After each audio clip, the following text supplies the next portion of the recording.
রমজান মাস হলো ইবাদত সিজনের মাস।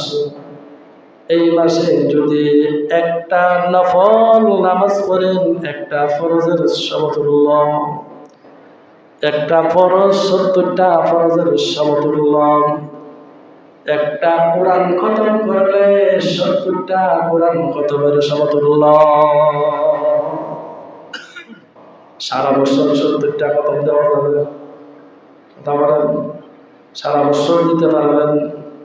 এজন্য রমজান মাসে চেষ্টা করবেন যারা কোরআন তেলাওয়াত করতে পারেন একটা খতম দেয়,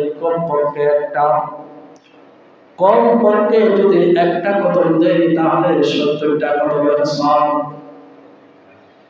এটা রমজান মাস সিজনের মাস, ইবাদতের মাস।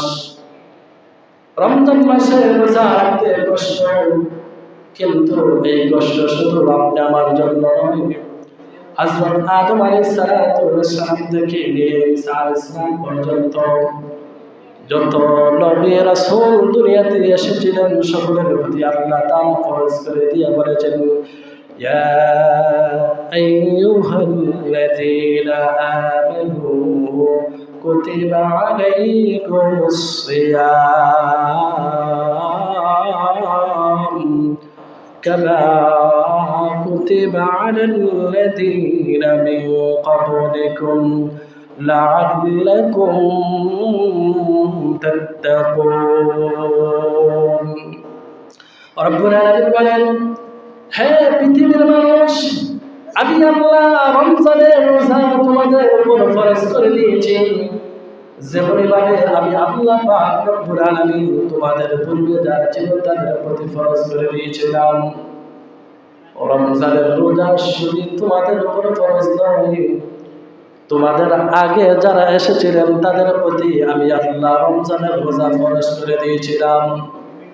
কাজে তারা যেমনি ভাবে রোজা রেখেছিল তোমরা এইভাবে রোজা রাখো, এইভাবে তারাবির নামাজ পড়ো।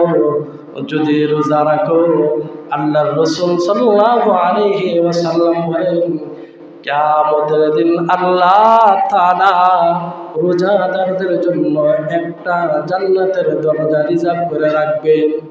ওই দরজা দিয়া একমাত্র যারা রোজা রাখছে তারা জান্নাতে যেতে পারবে, আর কেউ ওই দরজা দিয়ে জান্নাতে যেতে পারবে না। রায়্যান নামক একটা দরজা, একটা গেট থাকবে, যে গেট দিয়া একমাত্র যারা আল্লাহকে রাজি খুশি করার লক্ষ্যে, রবকে খুশি করার জন্য রমজান রোজা রাখবে, রমজান মালা রোজা রাখবে। দুনিয়ার কোনো মানুষকে দেখার কোনো সিস্টেম নাই, আছে কোনো সিস্টেম নাই। এজন্য আল্লাহ পাক রব্বুল আলামিন তাকে জান্নাতের জন্য একটা দরজা রিজার্ভ করে রেখেছেন। যারা রোজা রাখেন না তারা যেতে পারবেন না, যারা রাখেন আল্লাহকে রাজি খুশি করার জন্য তারা যেতে পারবে। তারা যাওয়ার পর এই দরজা অটোমেটিক বন্ধ হয়ে যাইবে। এজন্য নবীজি সাল্লাল্লাহু আলাইহি ওয়াসাল্লাম বলেন, হাদিসে কুদসির মাঝে আল্লাহ পাক রব্বুল আলামিন আত-তাহযীবের মাঝে উল্লেখ করে দিয়েছেন, আস-সাওমুলি ওয়া আলা আজজি বিহি, বান্দা রোজা হলো আমি আল্লাহ তাআলা, আর যে ব্যক্তি রোজা রাখবে আমি আল্লাহকে খুশি আর রাজি করার জন্য, আমি আল্লাহ তার পুরোপুরি সওয়াব দিব, কতটুকু দিব আল্লাহ তাআলা পরিমাণ নাই। এজন্য রমজান মাস আসছে, রমজান মাসে পুরোপুরি সংকল্প হতে হবে। হাদিসের মাঝে নবীজি বলেন, আসিয়াম ওয়াল কুরআন ইয়াশফা'আনি লিল আবদি ফায়াকুলু সিয়াম ইয়া রাব্বি